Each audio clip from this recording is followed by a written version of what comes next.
to build this observatory.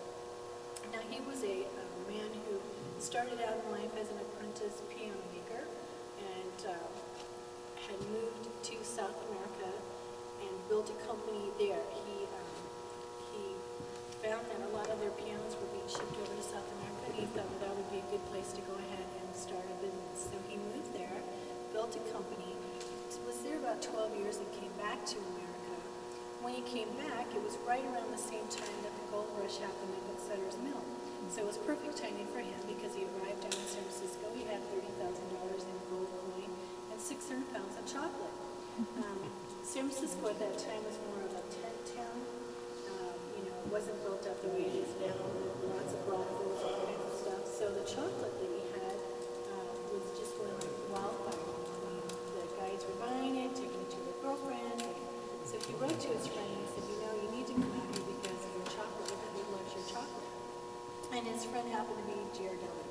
So that's how he got Doublet chocolate down in San Francisco, was through that friendship. Now, James Lick bought up a lot of land as people were going to the gold country. They were selling their land off, so he purchased their land. And when they came back, because they didn't strike it rich, they wanted to have their land back. So he did give it back to them, but at a profit. So when he died back in 1876, he was worth $3 million. So he did pretty well from going from $38,000 up to $3 million. And $3 million back in 1876 was quite a chunk of change. It's a lot of money to me right now, so I can't even imagine back then. So the observatory is a monument to James Lick. There was different things that he kind of had thought about doing at the time. He wanted to have a monument for his family and for his name.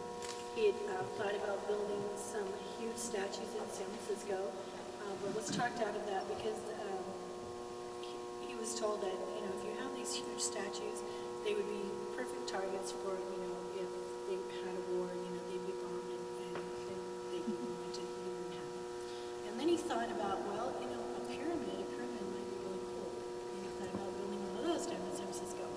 And had been talked out of that too, which is good for us. I had friends who were astronomers, and they said, if you build an observatory, it's going to last forever. And so they sent an astronomer up to the top of this mountain. So he stayed in a tent for 3 months and observed every night. And he found out that only 3 nights out of the time that he was here did he have what's called not good seeing. They call it good seeing when they can visualize. So it was decided that this would be a perfect place for an observatory. And James Lick was very happy with that because he could see this mountain from where he lived down in the valley. So it was decided to build it here. Unfortunately, he died in 1876, so he never got to see the start of the building of the observatory because they didn't blast off the top of the mountain until 1878. And that's when they started building the observatory. Now, they built everything up to the outside of that door, and they had to wait for the lenses that are at the end of the telescope to be able to finish.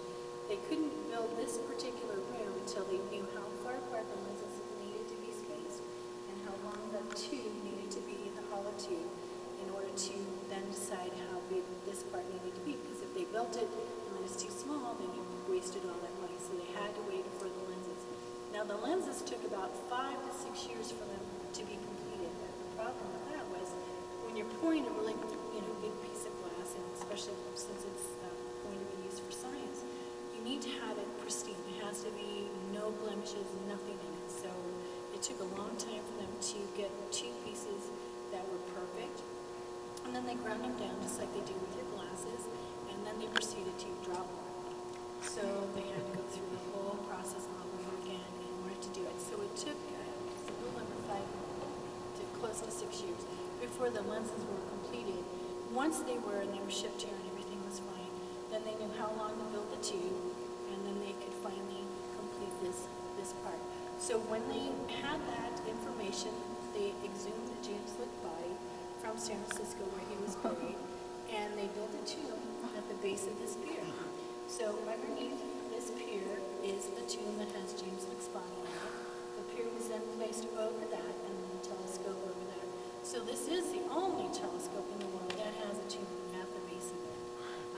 It was when it was built. It was the largest, the 36-inch. Since then, they had built one other that was a 40-inch, and my understanding is it's been dismantled, so it's no longer working. So this is the largest working telescope